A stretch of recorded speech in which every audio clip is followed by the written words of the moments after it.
South ఇండియాలోని అతి తక్కువ ధరలకి రత్నాలను అందించే ఏకైక సంస్థ 6JVR. నమస్తే, నేను Keshav. Welcome to Suman TV. టారిఫ్ల ట్రంప్ ఇప్పుడు మాట మార్చారా, మనసు మార్చుకున్నారా? భారతదేశం, చైనా, రష్యా ఒకే తాటిపైన నిలవడం పైన ఆసక్తికర వ్యాఖ్యలు చేశారు. దానికి భారత ప్రధాని నరేంద్ర మోడీ కూడా కౌంటర్ ఇచ్చారు. ఓవరాల్గా అమెరికా చేస్తున్నటువంటి ఈ టారిఫ్ల వ్యవహారం ప్రపంచ ఆర్థిక వ్యవస్థకు కానీ అమెరికాకు కానీ అసలు ఏం మేలు చేస్తోంది, ఒకసారి విశ్లేషించే ప్రయత్నం చేద్దాం. మనతో పాటు బీజేపీ ఆంధ్రప్రదేశ్ శాఖ అధికార ప్రతినిధి పెద్దిరెడ్డి రవికిరణ్ గారు ఉన్నారు. రవికిరణ్ గారు నమస్కారం. నమస్కారం సార్. కేశవ్ గారు, మీకు సుమన్ టీవీ వీక్షకులందరికీ నమస్కారం. రవికిరణ్ గారు, ట్రంప్ ఈ సుంకాల శంఖారావం పూరించినప్పటి నుంచి చాలా చర్చలు జరిగినాయి. అంటే ఒంటి కాలు మీద చైనా పైకి వెళ్తారనుకుంటే చైనాను పక్కన పెట్టి భారతదేశం మీద అయితే వడ్డింపులు బాగా చేశారు అనేటువంటి అభిప్రాయం వస్తుంది. సో ఇప్పుడు దీని ప్రభావం ఏంటి అసలు? మళ్ళీ ఇప్పుడు ఆయన చేసినటువంటి వ్యాఖ్యలు కూడా ఆసక్తికరంగా ఉన్నాయి. ఏం జరుగుతుంది దీనికి సంబంధించి? అమెరికా అధ్యక్షుడు డొనాల్డ్ ట్రంప్ గారు సుంకాల సుడిగుండంలో, ఆయన సృష్టించినటువంటి సుంకాల సుడిగుండంలో ఆయనే కూరుకుపోతున్నారు. ఓకే, ఆయన ప్రపంచ దేశాలని ఆ సుడిగుండం లాగేద్దాం అనుకున్నారు. టోర్నడో అంటారు అమెరికాలో. టోర్నడో సృష్టించి లాగేద్దాం అనుకున్నారు. ఆ టోర్నడో ఆయన్నే మింగేస్తుంది.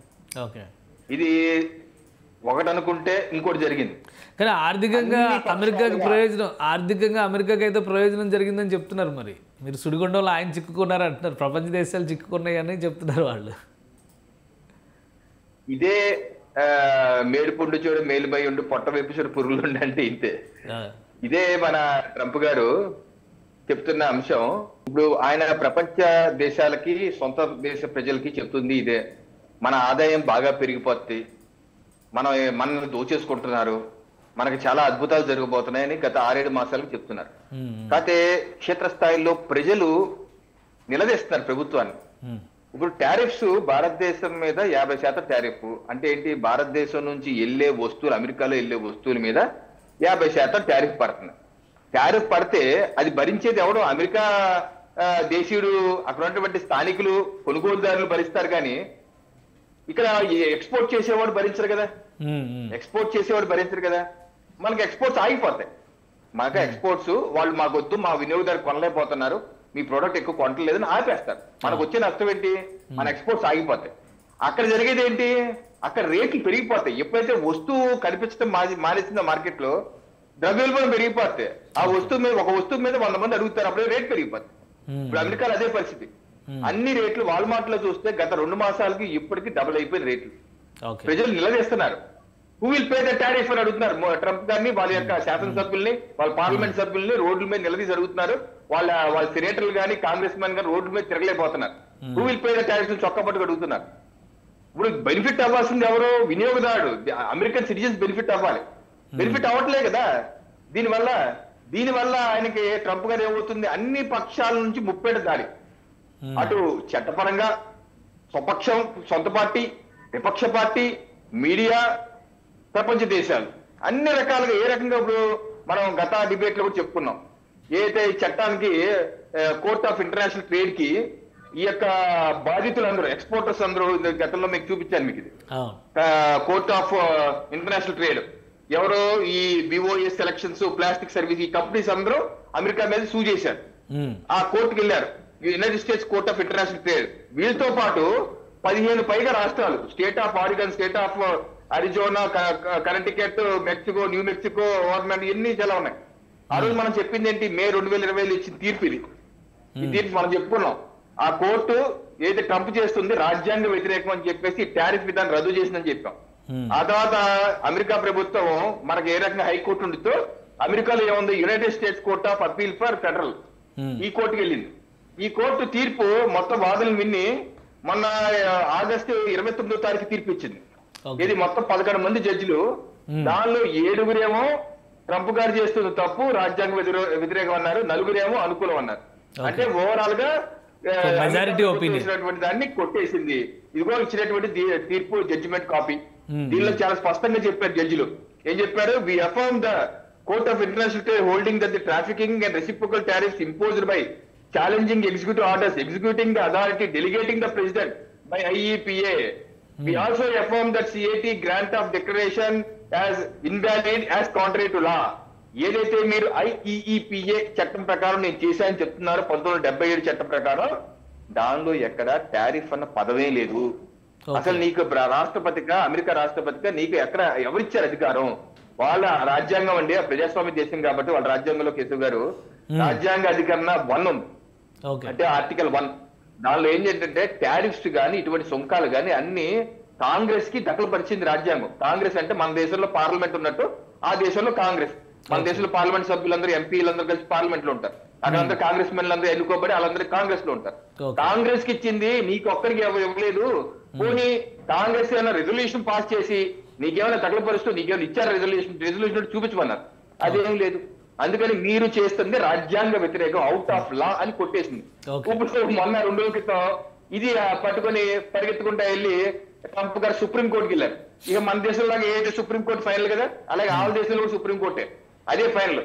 అక్కడికి వెళ్ళి అప్పీల్లో మొన్న అఫిడవిట్ ఫైల్ చేశారు. దానిలో ఏం చెప్పాలి జనరల్ గా ఎవరైనా వెళ్ళినప్పుడు, లేదు కింద కోర్టు చెప్పింది తప్పు, నాకు రాజ్యాంగం నాకు ఇచ్చింది హక్కు, పలానా అధికారణ పలానా చట్టం పలానా దీన్ని బట్టి నాకు వచ్చింది, సో నాకు లీగల్ శానిటీ ఉందని చెప్పాలి కదా. అది చెప్పకుండా రాజకీయ ఉపన్యాసాలు, గత పరిపాలనలో జోబెల్ పరిపాలనలో దేశం అస్తవ్యస్తం అయిపోయింది, దేశం నాశనం అయిపోయింది, నా పరిపాలన అద్భుతంగా ఉంది, ఈ టారిఫ్ విధానం వల్ల దేశం అద్భుతం కాబోతుంది, ఇటువంటిది లోవర్ కోర్టు ఆపేస్తే ఇది దేశాన్ని విచ్ఛిన్నం చేసినట్టు అవుతుంది, మీరు దీన్ని అప్రూవ్ చేయండి, ఇలా రాజకీయ ఉపన్యాసం ఇస్తూ అఫిడవిట్. ఇది కూడా ఈ మాసంలోనే ఎప్పుడు హీరింగ్ అయిపోతే మా అయితే 1-2 నెలల్లో నాకు తెలిసి ఇది కూడా సుప్రీంకోర్టులో కూడా నిలిచే పరిస్థితి ఉండదు. ఆ రకంగా చట్టపరంగా కూడా అబాసు పాలు అంతర్జాతీయంగా అయ్యే అవకాశం ట్రంప్ కి పుష్కలంగా ఉంది. నెంబర్ 1. అలాగే స్వపక్షాలు కూడా ఆయన ఫెడరల్ పార్టీ. అంటే ఇప్పుడు లీగల్ గా సుప్రీంకోర్టులో ఇష్యూ తేలే వరకు కింది కోర్టు ఇచ్చినటువంటి జడ్జిమెంట్ అమల్లోకి వచ్చే అవకాశం ఉంటుందా, లేదా ప్రెసిడెంట్కి ఉండేటువంటి పవర్స్ తో దాన్ని ఆపేటువంటి ఛాన్సెస్ ఉన్నాయా? అంటే ఈ జడ్జిమెంట్ లోనే రాశారండి, ఇది మీ తీర్పిస్తున్నాం కాకపోతే హోల్డ్ చేస్తున్నాం, ఎప్పటి వరకు ఈయన అప్పీల్ చేసుకుంటాకి అక్టోబర్ 12-13 తారీఖు ఇచ్చారు. అప్పీల్ చేసుకుంటే అవకాశం అప్పటి వరకు మేము హోల్డ్ చేస్తా ఉన్నాం. ఈలోపు అప్పీల్ చేస్తున్నారు కాబట్టి అది హీరింగ్ వెళ్ళిపోతుంది.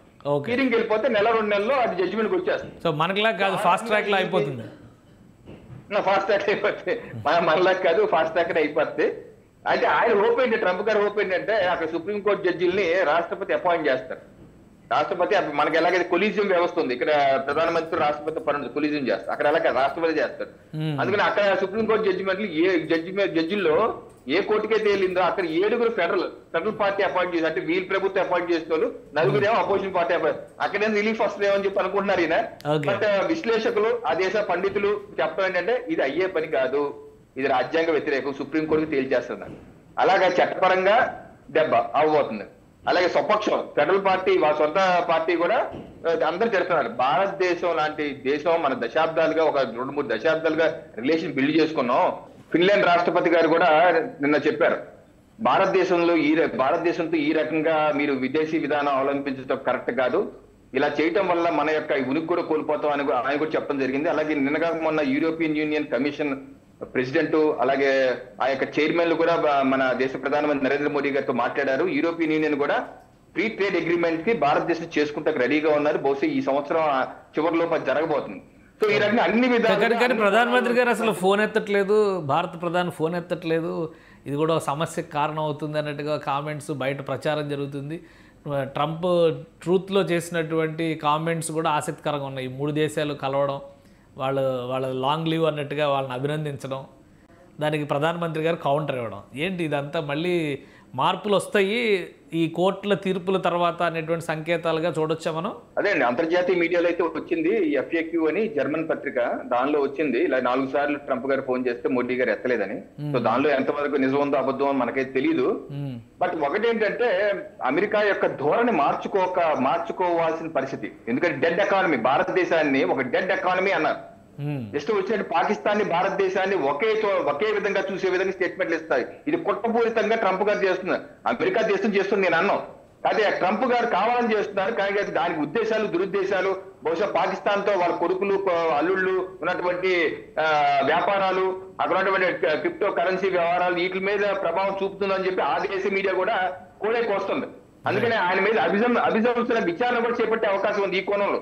అందుకని ఆ ధోరణి ట్రంప్ గారు ధోరణి మార్చుకోవాలి. అందుకని మార్చుకున్నట్టు నిన్న మన ట్వీట్ లో కనబడుతుంది, I love Narendra Modi, I love India అని చెప్పేసి స్టేట్మెంట్లు ఇచ్చారు. దాన్ని మోడీ గారు కూడా రిపీట్ చేస్తూ మన సుహృద్భావ వాతావరణం కంటిన్యూ అవుతుందని చెప్పారు. బహుశా ఇది సమస్య పోయి ఒక నెల తప్పనిసరిగా అండి, నెల 2 నెలల్లో ఇది సమస్య పోక తప్పదు. ఎందుకంటే దురుద్దేశపూరితంగా 50% వేశారు ఆయన. ఏదైతే రష్యాని రష్యా యుద్ధాన్ని బూచిగా చూపించి కావాలని దుగ్ధతో నోబెల్ ప్రైజ్ కావాలో ఏం కావాలో మనకు తెలియదు. అంతర్జాతీయ మీడియా అయితే అదే అంటున్నారు, నోబెల్ ప్రైజ్ అని కాసేపు అంటున్నారు. సో ఎన్ని పెట్టుకొని కావాలని చేస్తారు. ఎందుకంటే నిజంగా ఒకే విధానం తీసుకుంటే చైనా మీద కూడా వేయాలి కదా 100%. చైనా కూడా రష్యా నుంచి ఆయిల్ కొంటుంది కదా, అలాగే అమెరికా కూడా కొంటుంది కదా యురేనియం ఇవన్నీ రష్యా నుంచి, అలాగే యూరోపియన్ యూనియన్ గ్యాస్ కొంటుంది కదా రష్యా నుంచి. వాళ్ళందరినీ వదిలేసి మనల్ని టార్గెట్ చేశారంటే ఆయన వ్యక్తిగత దురుద్దేశం ఉన్నాయి. బహుశా ఆయనకి కళ్ళకి కట్టినటువంటి పొర వదిలిపోయే అవకాశం ఉంది. అది వదిలిపోతే తప్పనిసరిగా ఆ దేశ మీడియా కావచ్చు, బ్యూరోక్రాట్ చెప్తున్నాడు ఈ సమస్య పరిష్కారం అయిపోతుంది. కేసు గారు రైట్. థ్యాంక్ యూ రవికిరణ్ గారు విశ్లేషణ అందించినందుకు. ఇది భారతదేశం పైన విచక్షణ రహితంగా వేస్తున్నటువంటి సుంకాల ఫలితంగా అభిశంసన తప్పని పరిస్థితి ట్రంప్ ప్రభుత్వానికి, ట్రంప్కి ఏర్పడుతుంది అనేటువంటి సంకేతాలు వస్తున్నాయి. ఇక యూరోపియన్ యూనియన్ దగ్గర నుంచి అనేక పాశ్చాత్య దేశాలు భారత మైత్రిని కోరుకుంటున్నాయి. కాబట్టి 2 నెలల్లో ఈ సమస్య పరిష్కారం అయ్యే అవకాశం ఉందని రవికిరణ్ గారు విశ్లేషిస్తున్నారు. ఇది స్పెషల్ డిస్కషన్. Keep watching.